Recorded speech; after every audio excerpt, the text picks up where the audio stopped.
Pada kesempatan kali ini kami akan membahas mengenai sejarah Zunuwas.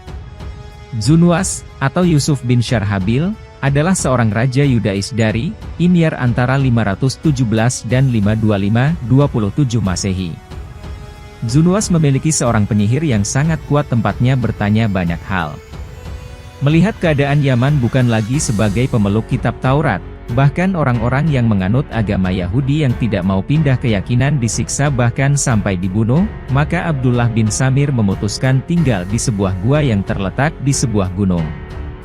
Pada suatu hari, penyihir meminta kepada Zunuwas untuk mencari seorang pemuda yang bisa dididik menjadi penyihir, karena penyihir tersebut merasa dirinya sudah tua, harus ada yang menggantikan dirinya untuk mendampingi raja. Maka raja pun mengadakan sayembara, dari sejumlah pemuda yang mendaftarkan diri berhasillah seorang pemuda yang cerdas bernama Wadoh. Wadoh pun mulai belajar sihir. Kebetulan perjalanan antara rumah Wadoh dan rumah penyihir harus melewati gua yang ditinggali oleh Abdullah bin Samir, dan Wadoh pun secara kebetulan bertemu dengan Abdullah bin Samir. Singkatnya, Wadoh pun juga belajar ajaran Nabi Isa, Nasrani. Pada suatu hari setelah selesai belajar sihir, di tengah jalan terdapat hewan yang menghalangi jalan. Orang meminta bantuan Wadoh untuk menyingkirkan hewan tersebut. Dalam hatinya Wadoh berkata, saatnya membuktikan ajaran siapa yang benar, apakah ajaran si penyihir atau ajaran Abdullah bin Samir. Wadoh pun mengambil batu kerikil sambil mengucapkan Bismillahi Allahu Akbar, dilemparilah hewan tersebut dengan batu dan qadarullah hewan tersebut jatuh ke jurang kemudian mati. Orang yang menyaksikan takjub dengan kekuatan sihir Wadoh, tetapi Wadoh segera membantahnya bahwa ini bukan pekerjaan sihir, tetapi ini kuasa Allah. Wadoh pun menjelaskan kalau sihir itu bohong, sihir itu hanya taktik, penampakan-penampakan yang muncul karena sihir hanya untuk nakuti saja. Setelah kejadian tersebut Wadoh tidak pernah datang lagi ke tempat penyihir dan tentu saja penyihir itu merasa kehilangan dan ia pun melaporkan hal tersebut pada raja. Raja pun meminta prajuritnya untuk mencari tahu tentang Wadoh. Berdasarkan hasil temuan para prajurit, ternyata Wadoh mendakwahkan ajaran Nasrani, dan Wadoh pun menjelaskan kepada masyarakat bahwa sihir itu bohong, dan yang paling mengejutkan Wadoh menjelaskan kepada penduduk Yaman bahwa Raja Zunuwas bukan Tuhan. Raja pun meminta para prajurit kerajaan untuk menangkap Wadoh. Raja meminta Wadoh untuk mengakuinya sebagai Tuhan, tetapi Wadoh tidak mau. Atas perintah raja, Wadoh pun dibawa ke sebuah gunung, diikat badannya dan hendak dilemparkan ke bawah.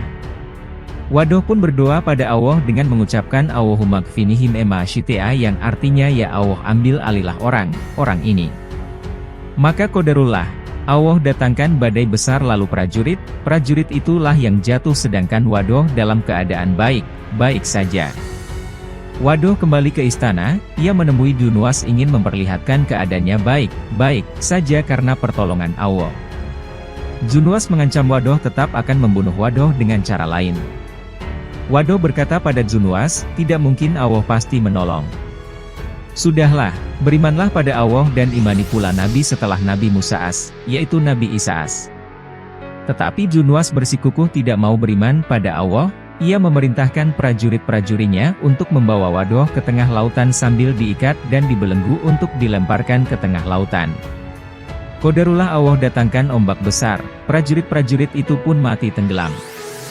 Rantai yang membelenggu Wadoh pun terlepas, lalu ia pun berenang dan sampailah di daratan dengan selamat. Wadoh kembali ke istana menemui Zunuwas untuk memperlihatkan kekuasaan Allah begitu nyata. Zunuwas tetap tidak mau beriman. Wadoh pun akhirnya berkata pada Zunuwas, ambillah busur panah saya ini, kemudian kumpulkanlah penduduk Yaman. Setelah penduduk terkumpul panahlah saya sambil membaca Bismillahirrohmanirrohim.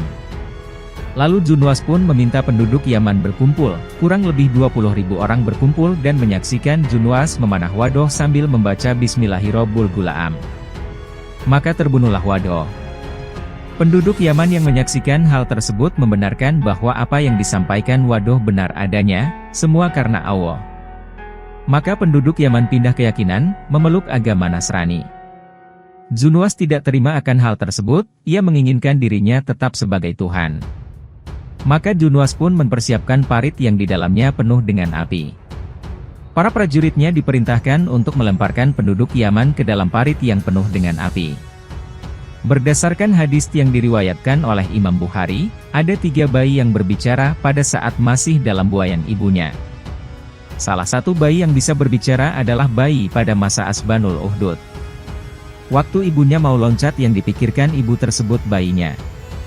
Tetapi kemudian, bayi tersebut menangis sampai berkata, "Loncatlah wahai ibu, karena kau benar." Demikianlah kisah Asbabul Uhdud di mana peristiwa tersebut oleh Allah dijelaskan dalam Quran Surah Al-Buruj ayat 1:8. Demi langit yang mempunyai gugusan bintang, dan demi hari yang dijanjikan. Demi yang menyaksikan dan yang disaksikan. Binasalah orang-orang yang membuat parit, yaitu para pembesar Najran di Yaman. Ketika mereka duduk di sekitarnya, sedang mereka menyaksikan apa yang mereka perbuat terhadap orang-orang mukmin, dan mereka menyiksa orang-orang mukmin itu hanya karena orang-orang mukmin itu beriman kepada Allah yang Maha Perkasa, Maha Terpuji. Terima kasih sudah mengikuti video-video kami. Jangan lupa share, like dan subscribe agar bisa selalu mengikuti update video dari kami.